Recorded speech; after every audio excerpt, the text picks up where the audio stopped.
Bonjour chers élèves, vous l'avez deviné, il s'agit bien du revenu disponible. Quels sont les principaux emplois de ce revenu? Oui, très bien. La consommation, que nous avons déjà étudiée, et l'épargne, que nous allons voir aujourd'hui. Partie 3, l'épargne. Tous les agents économiques épargnent. Et nous allons voir comment. On commence par l'épargne des ménages. On prend le cas de la famille Salim dont le revenu mensuel janvier 2018 s'élève à 7 500 dirhams et la consommation mensuelle est de 6 500 dirhams. Première question, calculer l'épargne de M. Salim. On sait déjà que le revenu disponible est égal à la consommation plus l'épargne. Donc l'épargne égale revenu disponible moins consommation. C'est-à-dire 7 500 dirhams moins 6 500 dirhams, ce qui donne une épargne de 1000 dirhams.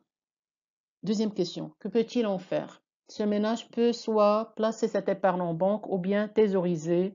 L'opération thésaurisation, nous l'avons déjà vu au niveau du circuit économique. Troisième question, la famille aurait pu tout consommer, pourquoi épargne-t-elle? Ce ménage peut soit consommer ultérieurement en achetant des biens d'équipement, réfrigérateurs, etc., ou bien investir dans un logement neuf, ou encore pour faire face aux événements difficiles aléatoires de la vie. Et on note S, c'est-à-dire épargne égale 7 500 dirhams moins 6 500, ça donne 1000 dirhams. Deuxième question, il peut placer son épargne en banque ou thésauriser. Troisième réponse, pour l'acquisition de biens durables ou le logement, ou bien enfin en prévision d'événements difficiles. On passe maintenant au cas des entreprises et on prend l'exemple de la société MBA dont les bénéfices nets en 2018 s'élèvent à 120 000 dirhams et les dotations aux amortissements et provisions pour 2018 sont de 25 000 dirhams. Les dotations aux amortissements et provisions déjà vues en économie et organisation administrative et en comptabilité. Première question. Calculer l'épargne de cette entreprise pour 2018. Il s'agit là de l'épargne brute.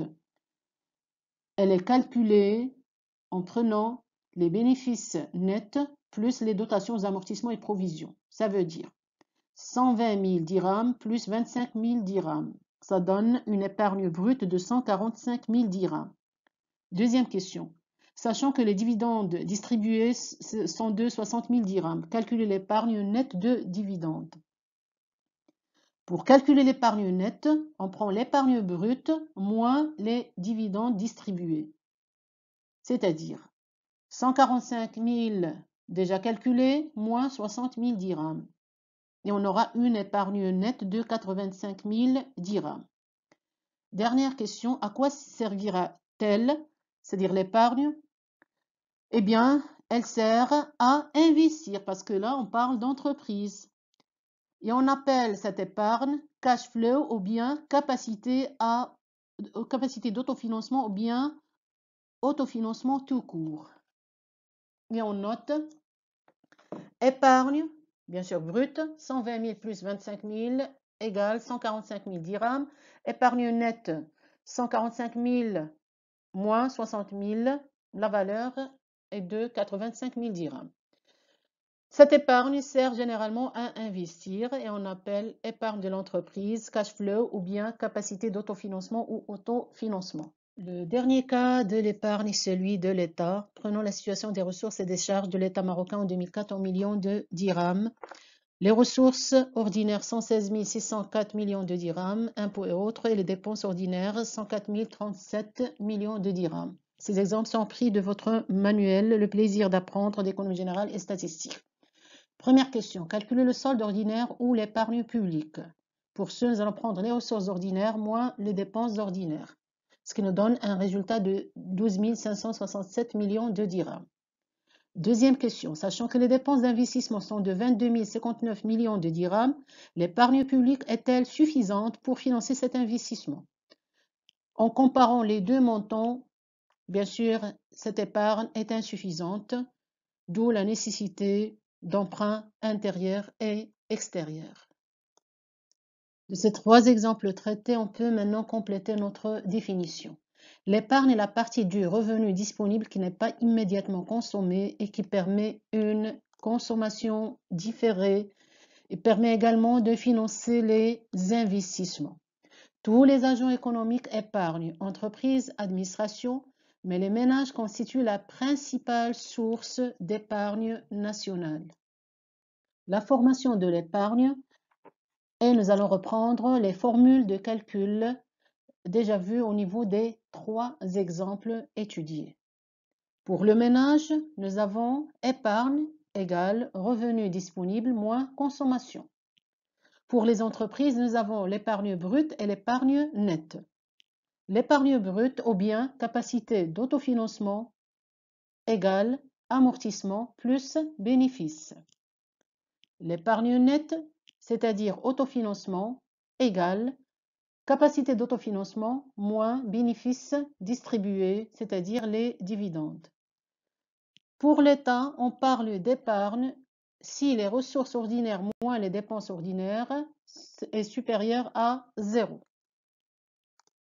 Les formes de l'épargne. L'épargne prend 3 formes. Épargne financière, composée de l'épargne liquide et des titres de propriété tels que actions et obligations. Thésaurisation, liquidité monétaire inactive. Épargne non financière, achat de biens fonciers ou bien d'objets d'art, etc. Pourquoi on épargne? Quels sont les motifs de cette épargne? Selon le motif d'épargne, on distingue plusieurs types. Épargne de précaution ou de sécurité, c'est une épargne effectuée pour faire face aux risques éventuels, maladie, perte d'emploi, études des enfants. Épargne de transaction, c'est une épargne effectuée pour acheter plus tard. Exemple d'un ménage qui désire acquérir un réfrigérateur, il n'a pas les moyens, il peut épargner pour l'acheter plus tard. Épargne d'investissement, l'exemple des entreprises qui épargnent pour investir, acheter des biens durables de production, etc.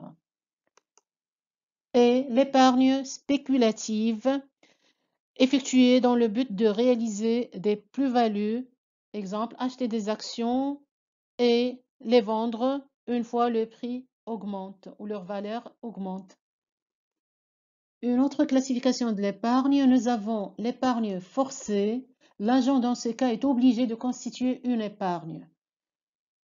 Exemple, les impôts prélevés obligatoirement et les cotisations sociales également prélevées par les organismes sociaux pour la couverture sociale. Et nous avons l'épargne volontaire, initiative prise par l'agent lui-même qui constitue une épargne volontairement. Dernier point de notre chapitre, les déterminants de l'épargne.